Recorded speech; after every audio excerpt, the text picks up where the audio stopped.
Strongness of acid and base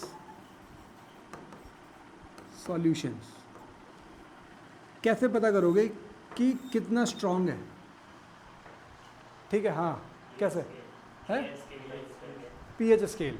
ठीक है, उसके लिए एक यूनिवर्सल इंडिकेटर है, अपने पास एक यूनिवर्सल इंडिकेटर है, यूनिवर्सल इंडिकेटर। ठीक है, इस यूनिवर्सल इंडिकेटर में दो चीज़ें हैं, एक होता है पीएच पेपर और एक होता है पीएच स्केल। ठीक है, दोनों चीज़ों का यूज़ किस तरीके से होगा वो समझो। अच्छा, जो पीएच पेपर है उसको भी ज़रा समझते हैं। उसके लिए हम ये दोनों चीज़ें ले लेते हैं ज़रा, यहाँ से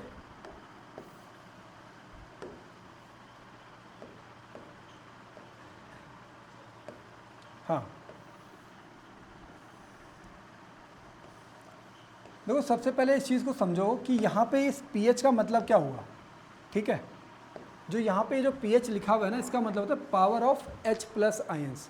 एग्जैक्टली क्या होगा, अगर मान लो अगर एसिड है तो उसमें,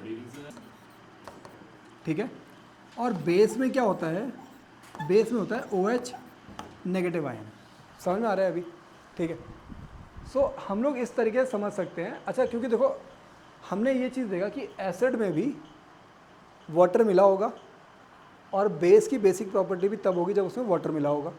ठीक है, सो एसिड में अगर आपको H प्लस आयंस हैं, ठीक है, तो उसमें ऐसा नहीं कि OH आयंस बिल्कुल नहीं होंगे, हो सकता है कि बहुत कम हो, बट उसमें प्रेजेंस हो सकती है OH नेगेटिव आयंस की।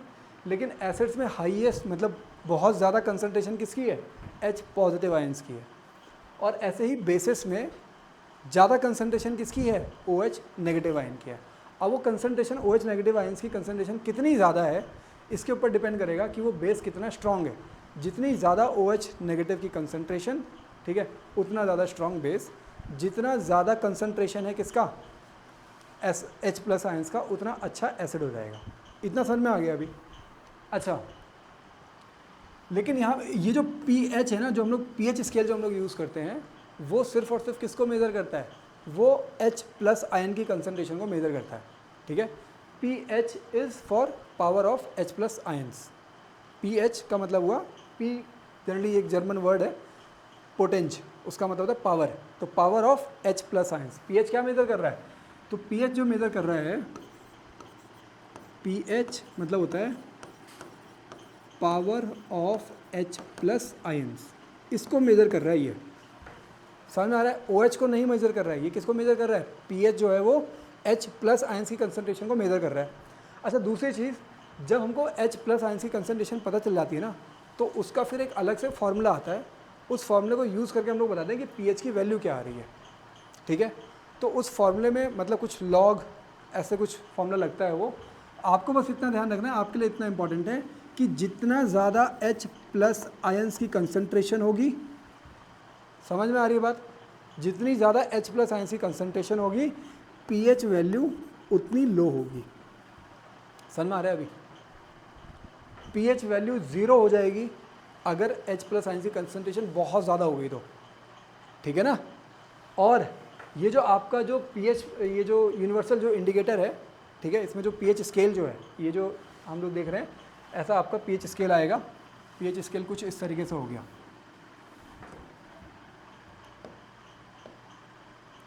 ये हो गया आपका pH स्केल।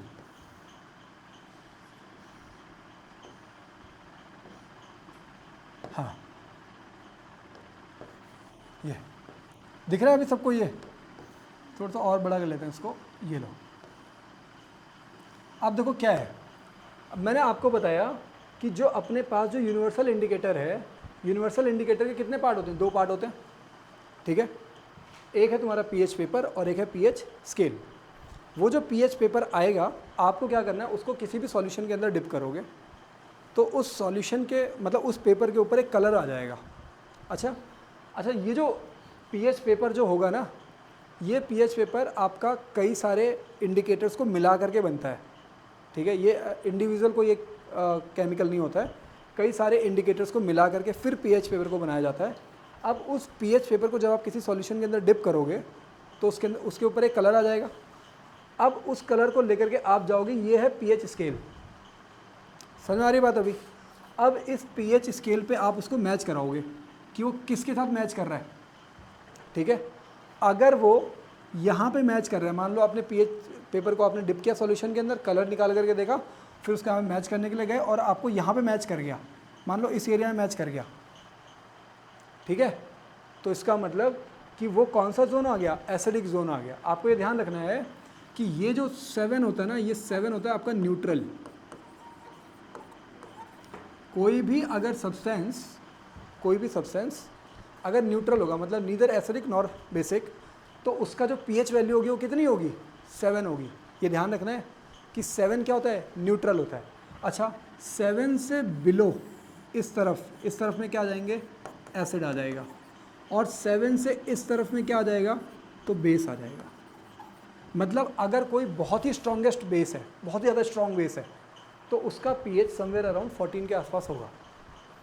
अगर कोई पीएच बहुत ही मतलब कोई सॉल्यूशन जो है वो बहुत ही ज़्यादा एसिडिक होगा, तो उसका पीएच समवेयर अराउंड 0 या 1 के आसपास आएगा। समझ में आ रहा है अभी। मान लो अगर आपने जो पीएच पेपर था, आपने उसको सॉल्यूशन के अंदर डिप किया, बाहर निकाला, उसको मैच कराया और यहाँ पे मैच कर रहा है, तो इसका मतलब वो क्या है, एसिड है। समझ में आ रहा है अभी। और अगर आपने उसको किसी दूसरे सॉल्यूशन के अंदर डिप किया, निकाला, उसके ऊपर एक कलर आ गया, उसको आपने यहाँ से मैच करना शुरू किया और मान लो यहाँ पे मैच हो गया वो, तो फिर वो क्या हो जाएगा, बेस हो जाएगा। समझ में आ रहा है अभी, इतना समझ में आ गया अभी। न्यूट्रल कहाँ पे है, 7 पे है। 7 to 14 बेसिक, 7 to 0 एसिडिक। ध्यान रहेगा इतना, ठीक है। फिर नाउ अब इसके आगे और देखते हैं। ये है कुछ सब्सटेंसेस जिनका आपको पीएच बता रखा है, ठीक है। जैसे गैस्ट्रिक जूस। गैस्ट्रिक जूस क्या हुआ भाई, गैस्ट्रिक जूस क्या होता है, जो पेट के अंदर, स्टमक के अंदर जो जूस है, याद आ रहा है अभी जब हमने लाइफ प्रोसेस पढ़ा था, तो हाँ, वो जो पेप्सिन, HCl और म्यूकस जनरेट हो रहा था हमारे स्टमक में, तो वो जो जूस होता है वो होता है गैस्ट्रिक जूस, ठीक है। तो गैस्ट्रिक जूस का जो पीएच वैल्यू है वो कितनी है, 1.2। अब समझ में आ रहा है कि उसकी कंसंट्रेशन, मतलब उसका एसिडिक नेचर कितना ज़्यादा एसिडिक है।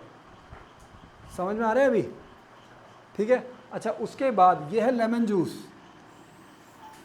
वो भी क्या है, एसिडिक है, ठीक है। फिर जो प्योर वाटर है, प्योर वाटर या फिर ब्लड, अच्छा ब्लड का 7.4 दे रखा है, ठीक है। ब्लड का कितना दे रखा है, 7.4। इसका मतलब स्लाइटली बेसिक तरफ में होगा, ठीक है।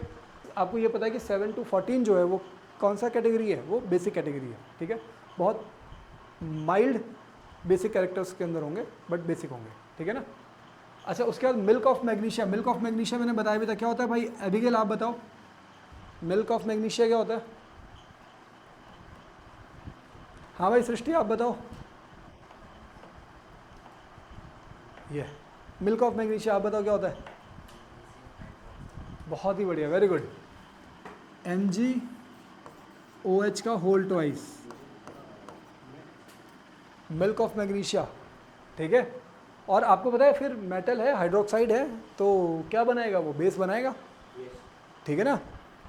अच्छा, सोडियम हाइड्रोक्साइड को देखो, सोडियम हाइड्रोक्साइड, और ये कहाँ पे, बिल्कुल टॉप पे बैठा हुआ है, स्ट्रॉन्गेस्ट बेस, मतलब स्ट्रॉन्गेस्ट बेस हुआ।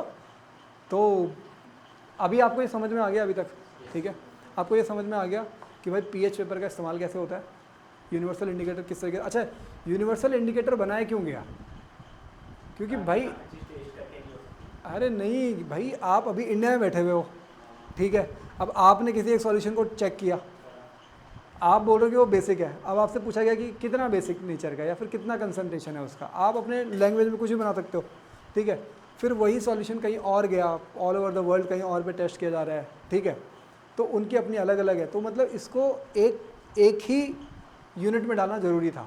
आप देखोगे जैसे केमिस्ट्री में आपने IUPAC सुना है, क्या है, फॉर अप्लाइड केमिस्ट्री। तो इसका मतलब कि जो भी केमिस्ट्री की फील्ड की जो चीज़ें हैं, ठीक है, उसको स्टैंडर्डाइज़ किया जा रहा है through out the globe, so that कि आप किसी एक चीज़ पर अगर कहीं एक जगह रिसर्च करो, उसको फिर स्टैंडर्ड पे लेकर के आओ, उससे आगे की research all over the world कहीं पे भी हो सकती है उस पर्टिकुलर चीज़ के ऊपर।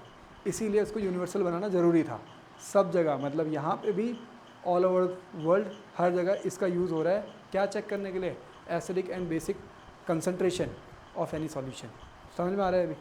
क्लास 10 की मैथ और साइंस से परेशान हो तो अब घर बैठे पढ़ाई करो नाथ सर क्लासेस ऐप पर। नाथ सर मैथ और साइंस को इतने सिंपल वे में पढ़ाते हैं कि डिफिकल्ट चैप्टर भी इजी लगने लगते हैं। Complete syllabus, notes, practice questions और रिकॉर्डेड लेक्चर्स, सब कुछ सिर्फ 200 रुपीज़ में पूरे साल के लिए। नाथ सर क्लासेस ऐप डाउनलोड करें और अपनी बोर्ड एग्जाम प्रिपरेशन को नेक्स्ट लेवल पर ले जाएं।